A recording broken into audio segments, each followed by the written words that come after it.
আসসালামু আলাইকুম। আমার বাবলুর ছাদ বাগানে বাড়িওয়ান মালটা এসেছে। গত বছর এসেছিল 11টা, এবছর এসেছে কয়টা?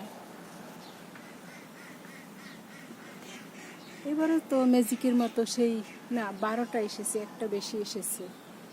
আমার ময়নারা যখন আসে তখন তারা যখন খায় একদম কলিজা ঠান্ডা হয়ে যায়, ভীষণ পছন্দ করে। কিন্তু ময়না পাখি আছে, সেই ময়না পাখিদের খাবার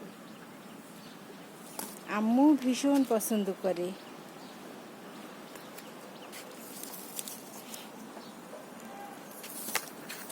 গাছটা কত সুন্দর, এই যে